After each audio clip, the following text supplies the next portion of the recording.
Come on, Livingston. We gotta go on and on and on. Together we can make it. We gotta go on and on and on. Come on, Livingston. Knocks it through. Mullen bursting into the box. Josh Mullen. Together we can make it. Mullen's ball across, it's turned in! It's Pittman who's got it! Livingston leads! Road is long. Now can they get the ball back in? O'Brien. Lead! And Livingston have the lead! Man, can score. If we march together. The full-time whistle blows and David Hayes celebrates. And the Livingston fans join in exultation. Come on, Livingston. Livingston have the lead against Rangers, and they are certainly rising to a few occasions on their return to the top flight in Scotland. Come on, Livingston. We gotta go. Hello and welcome back to Talk Livi, the podcast dedicated to everything Livingston Football Club and Scottish football. My name's Euan and today I'm joined by Goose, i.e. Angus. Angus, how we doing, mate? Yeah, not doing too bad. It was slightly surreal hearing you say that just there, but not too bad. Long weekend over just there, an eventful one, and yeah, a very good one as well. But yeah, plenty to talk about this week. How are you doing yourself? You still sound croaky from the weekend, mate, and this Oh, is Wednesday. I'm Just not gonna so- lie. So see how you usually get that thing where you just keep going, and then it catches up with you.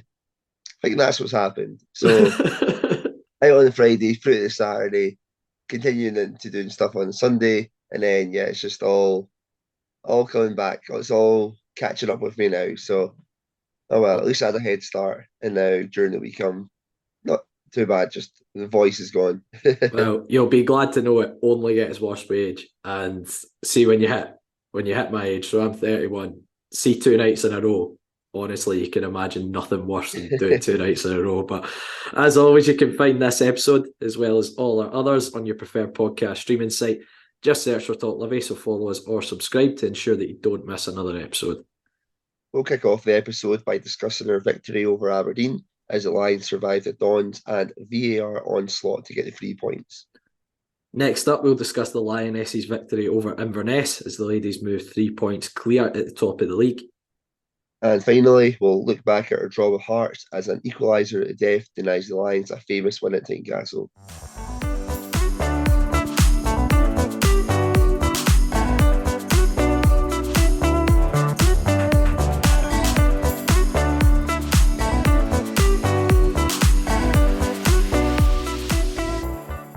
Aberdeen visited the Tony Macaroni Arena last week, and early goals from Jack Fitzwater and Sean Kelly would prove enough to secure the 3 points in a 2-1 victory. However, Angus, we certainly were made to work for it in the end, weren't we? It was a pretty stop-start game in terms of VAR being used as well, wasn't it? Yeah, I think this is probably maybe the worst example that the league's probably seen of VAR just yet. Closely followed possibly by our game at Tynecastle, which we'll come on to later. But yeah, I think this is what we've seen. Just the whole thing with the handballs is what's the main issue with the VAR at this moment for me, is that every time the ball's going in the box, you're seeing it's being shouted for, which is annoying in one hand. Two, they're being given for stuff that just is they really handballs. Like the rule is ridiculous in this instant here, and we've seen 3 instances of it in the space of 20 odd minutes or so, or like half an hour. Absolutely ridiculous. But going into the game, I think we're hedging our bets a little bit. I think we thought that we'd put in a decent performance. I think that we've given a good account of ourselves against Aberdeen the last couple of times that we've played them. Obviously, the last time that we played them, we beat 5-0, but that first half performance was, very, very good up until we ended up getting the man sent off and completely changed the game. And I think that kind of happened within that first half an hour, that we absolutely battered Aberdeen, in all honesty. We were relentless in, going for goals. We get a little bit of luck from, a corner It falls nicely to Jack Fitzwater, who, through the crowd of bodies, he manages to evade Kel Roos in the Aberdeen goal. And then obviously we get a penalty for a handball. Nobody in the stadium, not a player, not like a fan, shouted for it. I always think that's when you know that, something's like not really kind of like correct there, is when everybody's just kind of like, that's not anything. But get a penalty, Sean Kelly steps up and scores to make it 2-0. Kind of from that half an hour mark on, Aberdeen very much came back into the game, and in all honesty, they should have got something back out of it. A penalty late on in the half, saved by Shamal George, who I thought was absolutely excellent in the game against Aberdeen. Then you also have, one was eventually given in the second half as well. I had absolutely no idea what was going on with it. I think both teams had attacked in that instant, and we had no idea if it was going to be for us or for them. Obviously, I think Duke would step up this time rather than Miov's score. And then from there, as you said, or as we said in the intro, it was an absolute onslaught, and Aberdeen kept on peppering the goal, kept on coming forward and going against chances. But credit to the likes of Fitzwater and Obalai for sweeping up everything at the back. And if anything got past them, Shamal George was very much there to save the day, and I think that's probably his best game in a Livingston shirt to date. But yeah, we managed to hold on to it. I think a draw would have probably been the fair result, but we've had plenty of games this season. One that we're going to go on and talk about, where we've not deserved we've deserved the 3 points and dropped them. So it was a little bit nice, being on that side of it for once. Yeah, it was a bit of a strange game, to be honest. As you say, we started off fantastically well. I think it reminded me a little bit of the win against Aberdeen at Livy last season. I don't think we allowed Aberdeen to settle into the game at all. We were very aggressive in terms of pressing the ball, and Dylan Bahambula was causing all sorts of problems down the right-hand side. Ross McCrory was having a lot of difficulty with Anderson and Newbley down the left. And we got that early goal from Jack Fitzwater. Probably not the best delivery of Sean Kelly's career, but it's broke to Fitzy, and he's managed to. He's obviously got enough on it to beat Kelly Roos, despite getting a good hand on it. Obalai's had a free kick, which Roos has made a very good save from, and then the penalty incident. Now, the thing that infuriates me about the penalty incident is there's got to have been at least a minute and a half to 2 minutes of play in between the handball and it getting stopped for the VAR check. In that period of time, Nicky Devlin's been booked for a foul on Duke. Right? Now, the booking doesn't appear to have been rescinded. So, see in that instance, if Nicky Devlin gets sent off, does that play get pulled back for a penalty, but Nicky Devlin's red card would stand? Yeah, that makes no sense whatsoever, does it? When technically it's a completely different phase of play from what you're pulling it back for. I find that utterly baffling. To speak about the handball itself, again, as you say, we're the opposite end of the ground, so it would have been very difficult for me to catch that anyway in real time. Having seen the replays, I get why it's been given, because Barron's his hands are above his head. So, if you're talking about the silhouette thing, but it's still harsh at the same time. I still think it's harsh, but you take the chances you're given, and Sean Kelly's dispatched the penalty, put it right down the middle. But as you say, after that, it became a bit like a basketball game. It was very end to end. I thought there was chances kind of going at both ends, but it was a lot more open than I expected from ourselves, actually. Aberdeen were causing us a lot of problems with that diagonal going from the right-hand side over to the left and getting him behind us. Duke's pace was causing us a lot of problems, and he had a chance where he just beat Shamal George to the ball. Miovski had a header, which Shamal George made a fantastic save from. I think Jack McKenzie had a shot, which Shamal again has tipped onto the post. And this is just in the first half. Montano's had an effort which was deflected over. And then they've got the penalty right on the stroke of half-time. And to be honest, I didn't notice it in real time. It's a handball for me.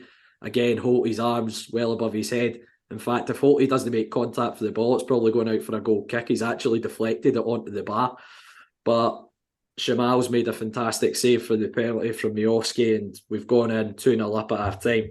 I do think if Aberdeen scored that, I think it could have been a very different second half and a very different result in the game, because we really struggled to get out our half. Aberdeen made a tactical tweak. They moved from a 3 at the back to a 4 at the back, and we didn't seem to get to grips with that at all in the second half. And granted, I think we showed a lot of character and a lot of dig to hang on in there, but I don't think at any point we were even comfortable defending. I think it was very last ditch at times, and a few of the chances kind of Obalai's cleared one off the line from Duke, and Duke had a chance where he's in behind, he's put it over the bar. That's all after the Aberdeen penalty, the second Aberdeen penalty. Now, that's the only one in real time I spotted. And I turned round to my dad and went, that's going to get checked. It was the only one I clocked in real time for a handball, and it's probably the softest of them all, if I'm honest. And even listen to the red tinted glasses guys, even they said that one was an absolute farce. So that's Aberdeen fans telling you that. It's not a deliberate handball. It's not a deliberate movement of the ball. The ball's just falling out the air and hit his arm. It's not a handball. But look, Shamal almost pulled off another bit of heroics. He's got a good hand to it, but I think the powers just beat him with that one. But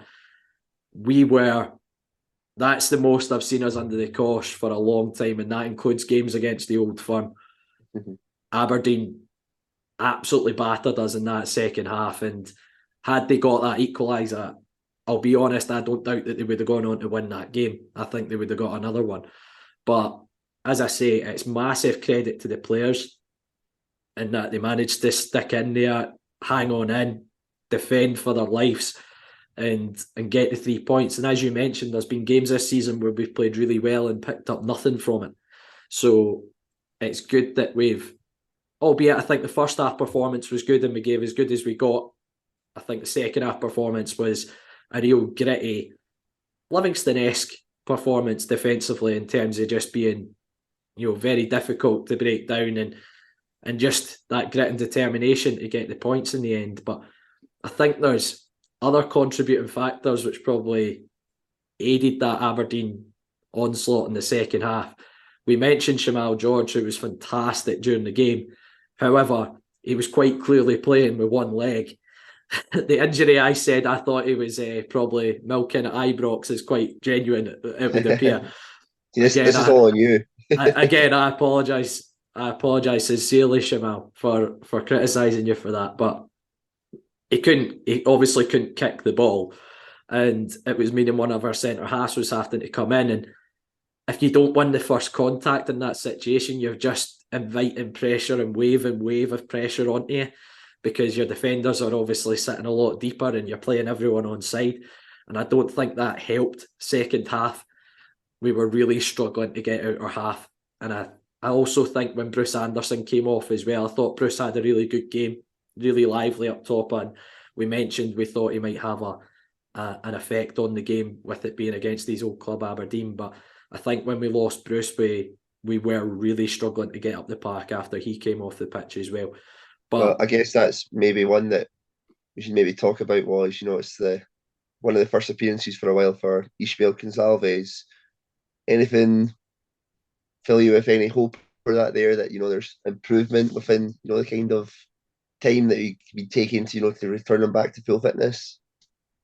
Look, the one compliment I'll give Isma is I think he's lost in Isma Gonçalves since pre-season and weight. He's dropped a lot of weight, which I think, granted you'd say that's a given for a professional footballer to be in shape and whatnot, but given the condition he arrived at the club in, I think that's testament to him. He's obviously put in a good bit of work off the park. Is he going to be this player that's going to run channels, going to chase balls down, press centre halves? I don't think he ever will be. I think it's a bit like a Jet in a way.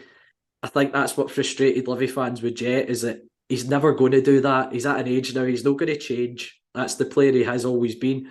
I think if you ask Hearts fans, if you ask St Mirren fans, Gonçalves was very much a bit of a maverick type player, and he can produce little moments of quality. Unfortunately, we've not really seen that yet in a Livingston jersey, but I think you just kind of need to accept it in a way that that's the type of player you've brought into the club. And hopefully, obviously we've got reserve football, which will hopefully get him up to a little bit more match sharpness. But I can understand why there's frustration with fans in Isma, because at Livi you can't really get away with not working.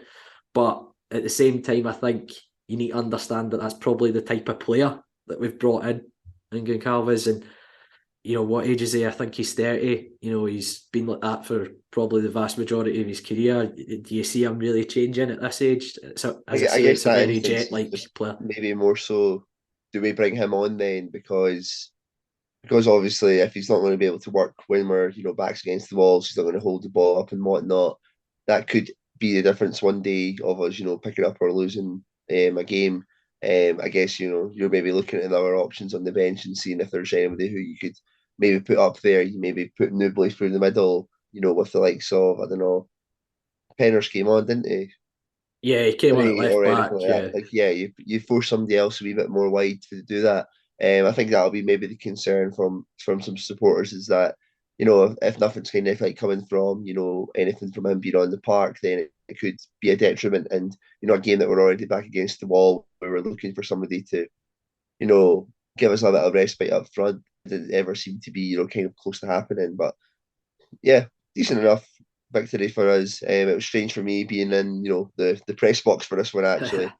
Funny little, a wee bit of a story from that is, not entirely sure how you're supposed to act sitting in that kind of area, to be honest with you. So when that first goal went in, it was like a proper jumping up, like, yes, and then it slowly turned into quite a nice wee polite clap.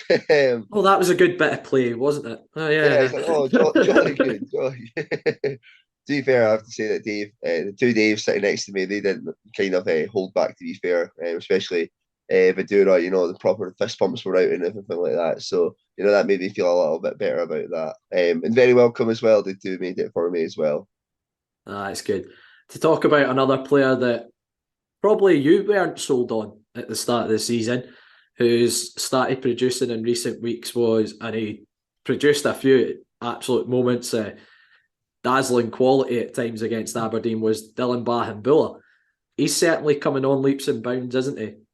I think you mean Super Trooper Dylan Dylan Bahamboula. Bahamboula. I guess, yeah. the joys of being in the pubs after the game, just random songs to be created, and I think that might be a gold one for Bambulla. Who knows? But yeah, obviously coming in as a wide replacement for my guy Alan Forrest. You're looking for a lot of expectancy from a player, and I think in those first kind of couple of games he didn't seem up to full fitness. I don't think we kind of seen exactly what he was going to kind of offer, but now that he is becoming fully fit, he's showing what he can do, and he is such a technically gifted player. On the ball, he's dribbling past players like it's like they're not there, and he's just a very exciting player. I mean, he pulled out a Rabona against Aberdeen, for goodness sake, which is absolutely incredible. You can feel like a good sense of excitement where he gets on the ball and he goes on to take players, and yeah, hopefully that continues. And I guess that kind of leans in towards what we're talking about with Goncalves, is maybe we need to wait until be a wee bit more patient. We'll see the fully fit side, and then we can make our judgments, because Bahambula has, proven myself wrong, in all honesty, because I was very much sceptical of him. But yeah, he's playing very, very well right now. And in all honesty, if you're talking about that front three, he's more than earned his spot in the starting 11 for most weeks now. And yeah, hopefully it continues, and hopefully that song catches on as well. That'd be great. Yeah, it was interesting listening to Dylan's interview during the week, where he spoke about how he'd never actually played out wide prior to coming to Livingston. He'd played as a 6, an 8 and a 10. So he very much played centrally throughout his career. I need to find footage of him playing as a 6. That sounds hilarious. But it's I think it's testament to the coaching staff a lot as well, that they've obviously spent a lot of time with him, coaching him into playing that wide role out on the right hand side as a wide player. And see, for the life of me, I can't understand why he's not played there earlier in his career, because it seems like a position that just suits him in there. But he's certainly entertaining the fans, and he's certainly turned a few opinions, I think, from the start of the season, and I'm looking forward to seeing what he can do second half of the season. But was there any other players that you thought really stood out? Obviously, we mentioned Shamal George. I think another one we've mentioned a few times was probably Ayo Obalai. had a very good game as well. I think, yeah, George by far his best game for us. Fitzwater and Obelai great as well. The whole kind of back line to have that sustained pressure against you for so long. And then as well, you've got to mention Joel Newbley just in general for, he made, Ross McCrory go off at half time because of, he was on a booking and, causing issues in that. But I guess it's kind of hard more so to talk about any kind of our players when, we're talking about a game where for the final 45, we've not created anything. We have just been kind of defending what comes into our box. So yeah, I think the ones that we have kind of discussed so far are, the kind of the main ones there. Bruce Anderson also somehow got man of the match, which I think was just a bit of a wind up. I think Jamal George may have heard that one and been like, what have I got to do to win one of these goddamn things? But I think that was just more for spite than anything else. Yeah, I think that one was very much a spiteful man of the match award. But I'm all for it. But do you want to know? I need to give credit to Jim Goodwin in this. Actually, I need to give a lot of credit to Jim Goodwin because I thought, despite the surface, his team managed to play some good football at times, despite that horrible plastic surface. It's a lot of credit to him because the way he was talking beforehand, it was physically impossible to do it. So, I mean, he's built a team of absolute world beaters there if they're able to play football on that surface. Fair play to you, Jim. One thing I also found funny was Craig Sampson constantly checking his phone during the game. I've not seen many folk in a dugout checking their phone as often as he was. Clearly, he was getting a lot of instructions from Goodwin at the back of the stand, and there was a good fair few shouts about the plastic pitch towards Jim. So, yeah, certainly, I think he probably helped a bit of our team talk beforehand, talking about the surface and the club and things like that. He also had a bit of a dig at Marvin Bartley as well before the game. I don't know if you saw that one, saying he shouldn't be because he thought Duke's one at the weekend was a dive.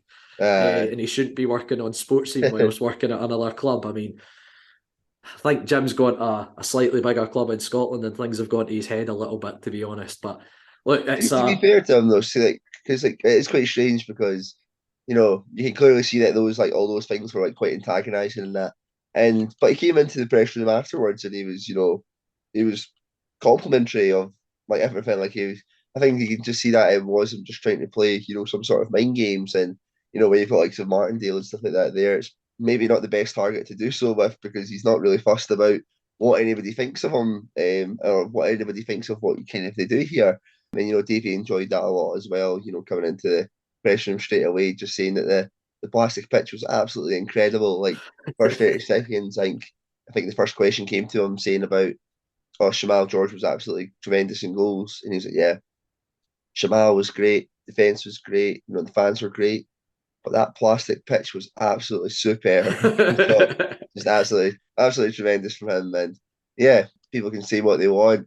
Aberdeen, are one of the few teams who have properly shown that, how well you can play here, but who knows? It's all just a mirage, I guess. Well, they came away with nothing despite their good performance for large spells of that game, and that gave us back-to-back wins and set us up well for our game at Tynecastle, which we'll come on to talk about later on the episode.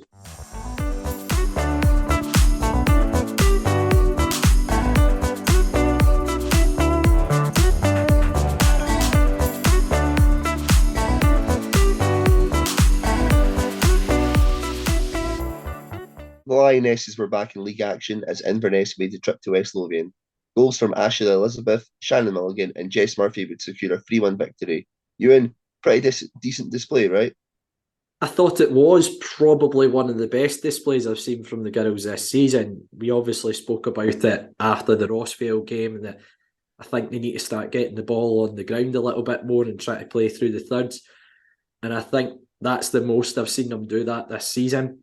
They switched back to a back three, and we spoke about it whilst watching the game. Had two kind of more naturally wide players than Lucy Brown and Debbie Hendry out on the sides, and I think it made a big difference in terms of them getting the ball down and playing. And granted, I think Inverness probably had the first kind of opportunity of the game, had one that hit the side netting, but then we have taken the lead in the game. It's great work by Jen Dodds, who's kind of almost dropped into that little hole in the 10 and she's knocked it back into Ashley Elizabeth, who's fired it into the roof of the net from 20 odd yards with her left foot. Cracking finish. I don't know how much the sun has played a part in the goalkeeper's eyes a little bit, because it seems like she saw it quite late. But at the end of the day, that's us going to go up. Albeit, I still maintain when we play this back three, I think we offer a lot of opportunity to counter, in particular space in behind at times. And that's where this chance came for Inverness. They had a 1v1, but it's a fantastic save with her feet from Charlotte Ferguson. Jen Dodds has then had a really good chance where she's managed to round the keeper. It's been cleared off the line, and we've managed to get that second goal from Shannon Mulligan. Ball's broke to her, again, about 20-25 yards from goal, and she's placed it into the corner from there. It's a good finish. Again, I don't know how much the sunlight was playing for the goalkeeper there, because again, it seemed like she saw it quite late. So managed to go in 2-0 up at half time, and I think probably just about right. As I say, we were playing the ball through the thirds a lot better throughout the half, albeit Inverness got back into the game right after half time.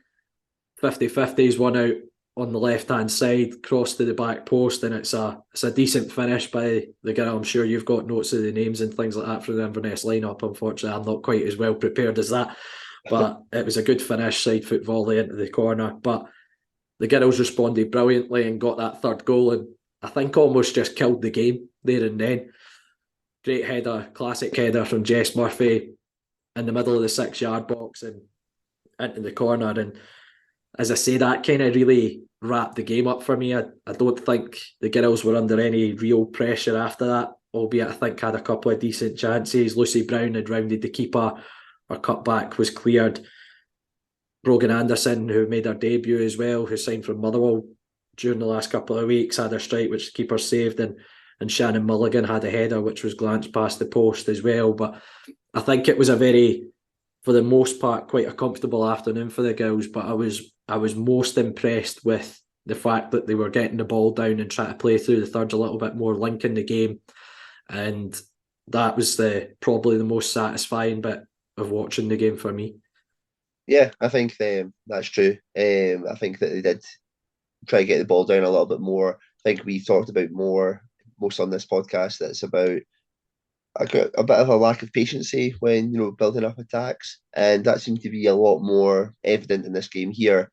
I think, for instance, as well, that speaking to Paul as well, he said that he'd been working on getting the strikers to drop deep, to get on the ball, and then they can slowly work it out, and then have them making those kind of runs into the box, rather than playing it to a striker who plays it out wide, who then has to make a mad dash to get into the box and rely on the good cross like first time. So I think that was evident. I think Ashley was doing a tremendous job at that in the first half. I think there was a couple of really nice bits of play where she was very aware of the space that she had, and would find up those wee pockets where she can kind of exploit teams.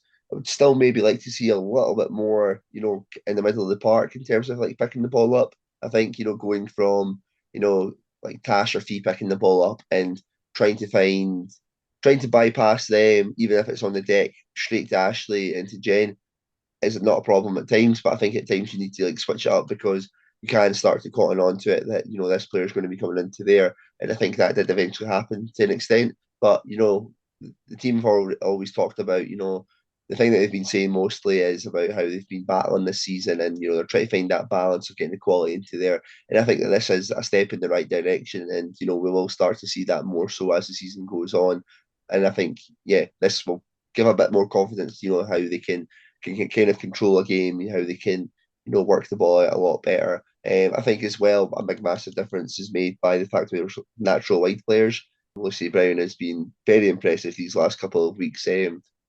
The beauty of having somebody who will use her left foot on that left wing as well makes a massive difference when you get to that byline and you're not taking the touch to then cut back and then letting the defence get back in. Lucy's putting in these crosses at all moments. I think Debbie on the right wing as well had a decent game. I think she was a wee bit knackered after a wee while. I think there was a lot of running that maybe she wasn't expected to do. But again, if that's a new position that she's not familiarised with, then it'll come with that. But yeah, I think very, very solid. I think Inverness were decent themselves as well. I think they had a number of decent players. I think there's a lassie MacArthur in the middle of the park, or McCarthy. There were so many so many mix in that team that it's just hard to keep a track of them.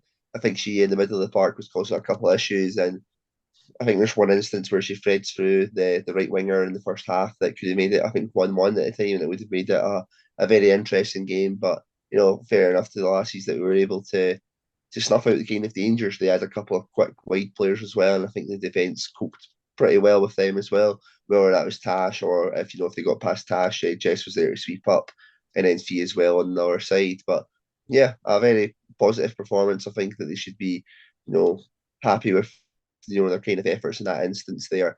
Although they'll feel that there's still a lot to work on, and retaining the ball and tightening up on certain things. But very much a step in the right direction, I would say. Yeah, definitely. I agree with you. I thought the two wide players were very good for large parts of the game. Lucy Brown, Debbie Hendry. Debbie put in offered a bit of variety. She tried to take on her player, her marker a few times, also put in a few crosses from deep as well. Lucy's got pace to burn on that left-hand side or right-hand side. She seems very comfortable playing on both. I have to say, I thought it was granted, she got the second goal as well, but we mentioned that after the Rossvale game, Shannon Mulligan had been a bit quiet for a few weeks. I think that's the most involved I've seen her for a few weeks in the game as well. I think she imposed herself a little bit more on the game, which was good to see. And hopefully that's her maybe turned a little bit of a corner there, and she can get more involved in games going forward. But yeah, I think you talking about Paul saying he was working on that with the strikers, it was evident to see, especially with Ashley Elizabeth. She was dropping in deep quite a lot to try and link the game, and it did work. It helped get us up the park. But as I say, it was a very good performance, I thought, and for me a bit night and day from the Rossvale game in terms of how they used the ball when they were in possession of it, and it was very good to see them playing with the ball on the ground for larger spells of the game, because they're more than capable of it. They've got the players there at their disposal to do that.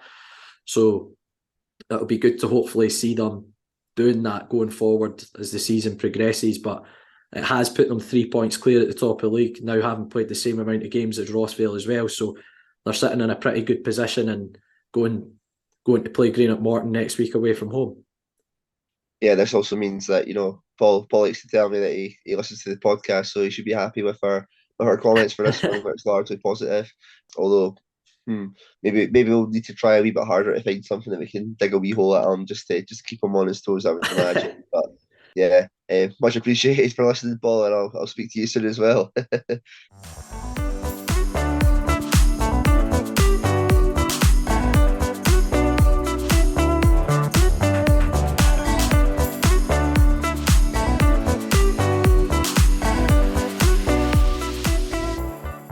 The Lions made the trip to Gorgie to take on Hearts at the weekend.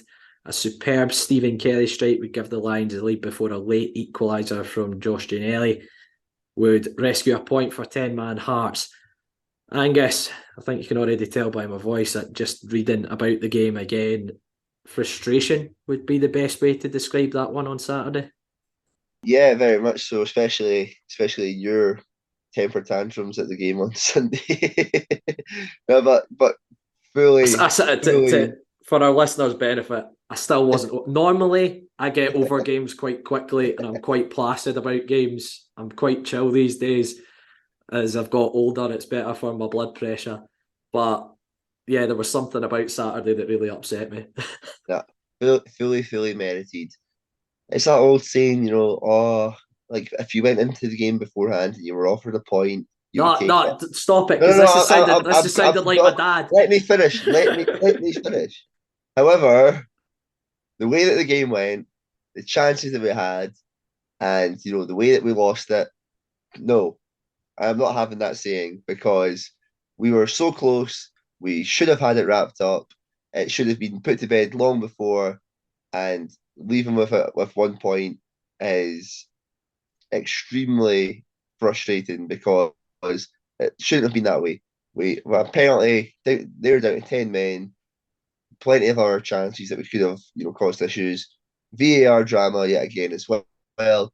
Yeah, just it's one that's very, very sore to take for sure. But going into that game against Hearts, I think we were expecting a very tough match. I mean, be fair, both of us predicted 1-1, so there's another correct result for us in the prediction stake. But I actually went 2-2. We did both you actually? predicted a draw. Yeah, I went 2-2 Oh, for that sorry, one. sorry. I thought we were both incredibly We clever. both went 2-1 for Aberdeen, so we both got 3 points on that one. So we've done quite well this week, to be fair. Well, you've done all right. I've done really well, I would say. But going into the game against Hearts, they've been kind of up and down a little bit, to be fair, this season, but that's been mainly due to the likes of the busy schedule that they've had. And I think that they showed most of their quality in that first half. I think that they were causing us some issues. I think particularly out wide areas that they were kind of getting in behind. And I think Lawrence Shankland, maybe on another day, puts a couple of goals away. I think there was one in the first half that, he completely just missed hits and ballooned into the sky. To be fair, I think Ivan, who came into the starting 11, made himself really big on a couple of occasions that, kind of saved us as well. For the most part, we competed fairly well. I think that the main issue for us in the first half was any loose balls or any interceptions we were making, we weren't retaining it. It was usually, a touch that was then going back into their corner, which they could easily sweep up, or it was going out for like a throw in or something like that. I think that we kind of struggled to put, our foot on the ball for most of the first half. And I think we ended up getting a couple of chances, through set pieces. I think there's one that Stephen Kelly has that Craig Gordon makes a pretty tremendous save for. I think that was very up at the other end. But going into that second half, it seemed as if we had a wee bit of a game plan that we're going to come out for it a little bit more, as they kind of left a wee bit more of space open. And we eventually got a reward for that with Stephen Kelly getting his goal. I have to say it's an absolute tremendous, bit of play by Andrew Shinnie. He's picked out by Konovalov, and Shinnie, masterfully but brings down the ball on his chest, cuts it back to Kelly, who beats his man and then fires it at the bottom corner, and just absolute jubilation into the Tynecastle stands. Tynecastle always gives me a little bit of fear because it's so steep, and there's not much of a seat in front of you. I'm always just terrified I'm going to go fall in front of the ones in front of me, especially when I've got guys for the GS team who are try to shoulder barge and all of that and jubilation. But absolutely delighted to go to get that first goal. And then obviously we would get the penalty, which is the VAR drama for most part. Nubly, his shirt's pulled back by Kai Rolls as he's about to take the shot. I think a wee bit of time goes on for this one as well, right? I think we continue playing, then brought back, then we get the penalty, Kai Rolls is sent off, and it's a poor penalty from Sean Kelly. We've kind of praised, the kind of like the last couple that he's taken. For the life of me, I can't understand against Craig Gordon why we went with such quite a tame one. I think he'll be looking back at that one and, know that he could have done better with it. I know penalties are a hard thing in that, and, maybe if he comes off, it's a different story. But, in that kind of a pressure moment, it just seemed a bit weak in that instance. From that point on, though, I just knew that we weren't going to win the game. I just had the writing on the wall, down to 10 men, missed a penalty, and then that was further cemented when I think Nubly again was causing issues for them. Cuts the ball back to Scott Pittman, who tries to beat a man rather than taking the shot on, which was on first time. After that, just knew that the eventuality was coming that they were going to equalise, which happened with one of the last kicks of the ball, which is incredibly sickening. Yeah, it was an incredibly tough one to take. Sorry for jumping in at the start there. Just when you started saying, "Oh, you would have taken a point before," it was like the walk back to the tram with my dad. And he kept saying that, and I was like, I'm not willing to accept that right now. But in the grand scheme of things, had you offered us 7 points from these 3 games before the split, you would have bit somebody's hand off for it. But as we talked about the circumstances of the game, it's so frustrating that we've not come away with the 3 points. As you mentioned, Hearts in the first half caused us a few problems. Snodgrass was playing in that role in the 10, was getting into little pockets quite often. Shankland had that chance where he's ballooned it over the bar for balance. There was a couple I saw on social media, Hearts fans were complaining about not getting a VAR check and things like that. There was a Konovalov foul on Cammy Devlin where he's just wiped him out in the 6-yard box coming for a cross. I could understand why that might have been given, to be totally honest with you, because he's nowhere near a ball at that point. He's just wiped him out. And there was also one with an Andrew Shinnie handball. I think it pops up onto his arm off another part of his body personally. And again, I've only seen one angle of it. I don't know if VAR have seen multiple ones. But I think we were working our way into the game and we were causing Hearts problems as well. I thought Sean Kerr had a strike which Gordon's made a comfortable save from, and we've had a couple of good chances right in the stroke at half time. Stephen Kelly having that header at the back post. Gordon's made himself really big. And then from the resulting corner, Jack Fitzwaters had a header cleared off the line from Ginnelly. But I think second half we started really well. And the Stephen Kelly goal, it's a fantastically well taken goal by Stephen Kelly. As you say, the initial ball forward from Konovalov, great takedown by Andrew Shinnie, shows the composure to pick out Kelly, and again Kelly shows the composure to take the ball past his man and fire it across goal, win off the inside of the post. And it was great scenes in the away end when that one hit the back of the net. But Hearts still had chances after that. Kai Rose, I think, had a header which came off the bar, but then we got the penalty. Kai Rose was involved in that again. To be fair, we were shouting for it at the back of the stand.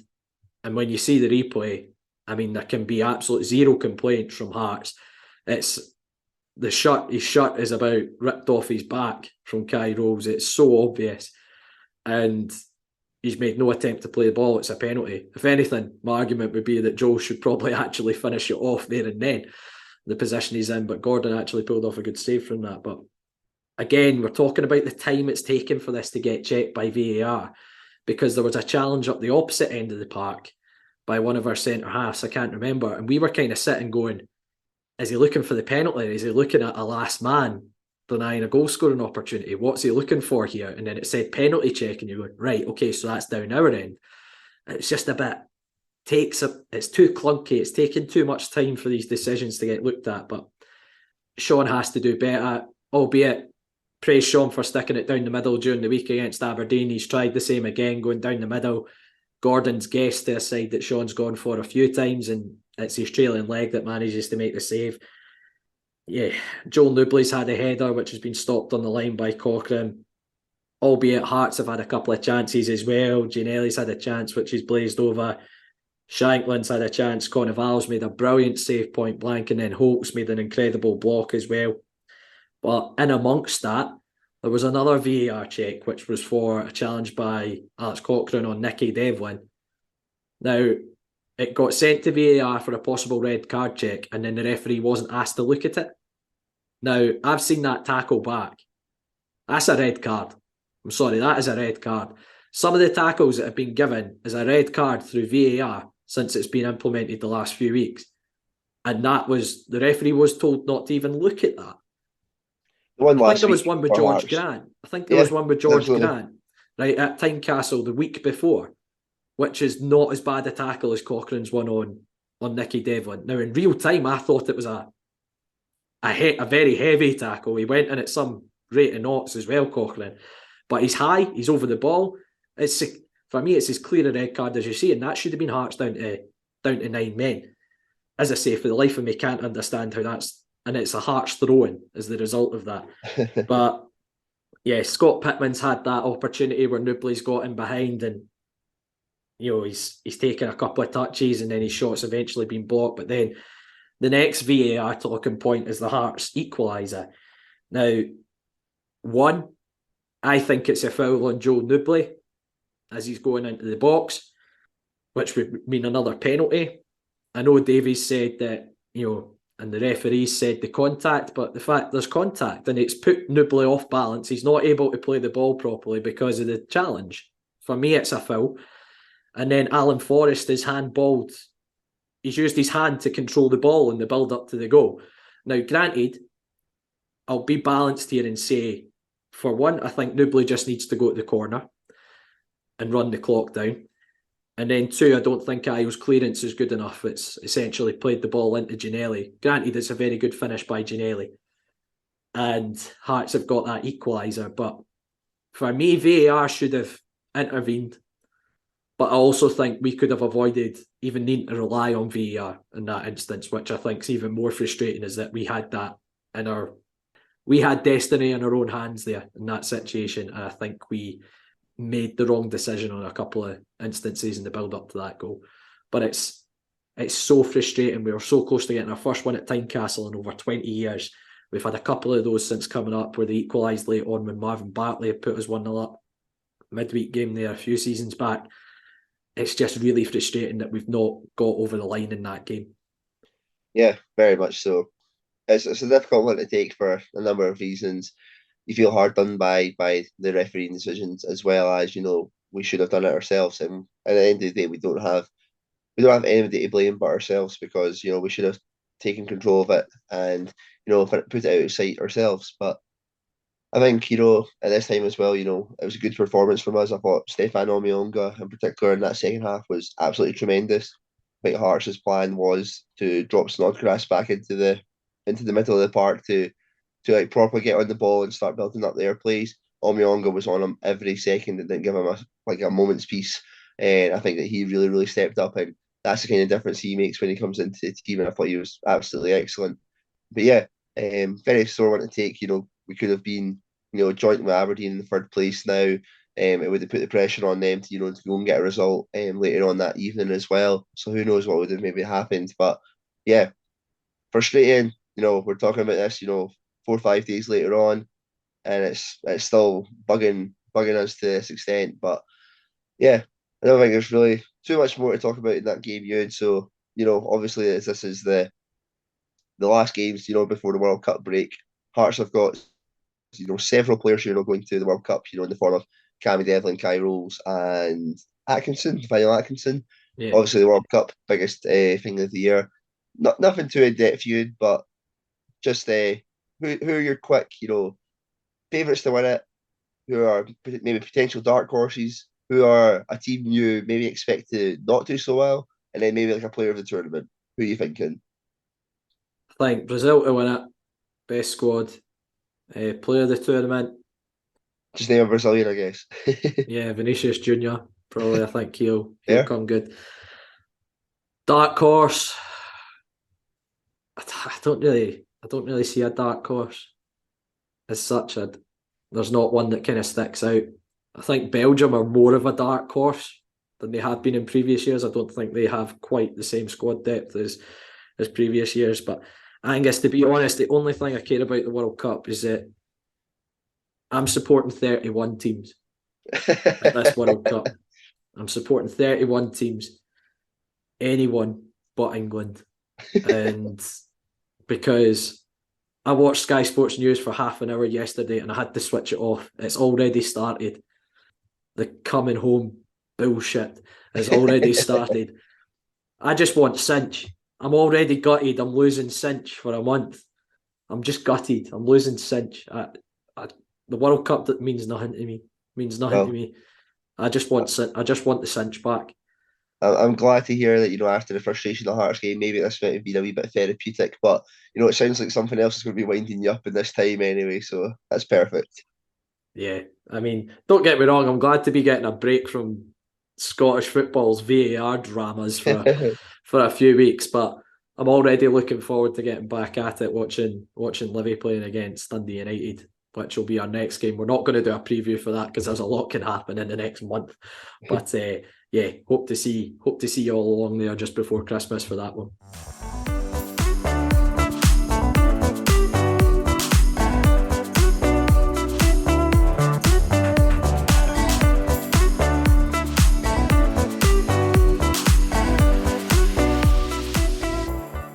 That's it for this week's episode of Talk Livi. Thanks again to every single one of you for tuning in and week out. If you can, we'd love to hear your feedback. Either leave us a review on iTunes or simply message us on Twitter, Facebook or Instagram. As Angus said, we're on Facebook, Twitter and Instagram. Search Talk Livi to find us and you'll find all the links to our weekly episodes on there as well. You can also find all our episodes, including this one, on all good podcast streaming sites, including iTunes and Spotify.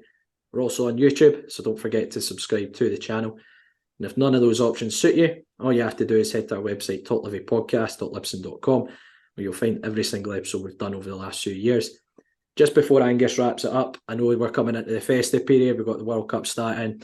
It's obviously a great time of year for a lot of folk, but it's also a very difficult time of year for a lot of people as well, especially given the circumstances at this moment in time. So we appreciate it can be difficult.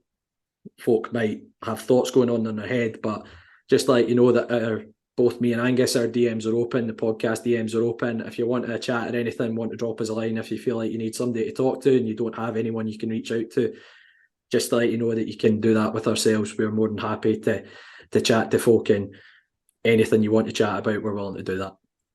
That's it for this week. Thanks again to our listeners for tuning in. Let's hope for another great week, or a great week. Well, we'll see you in, maybe a month, to get back to following the Lothian Finest football team.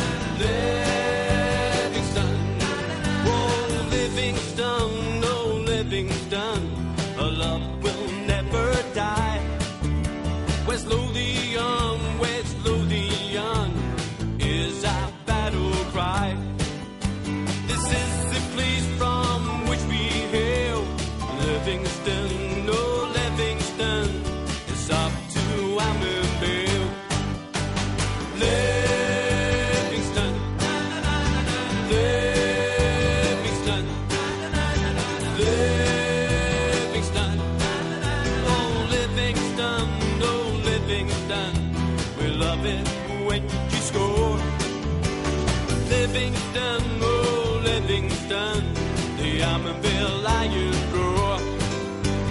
Livingston, oh Livingston.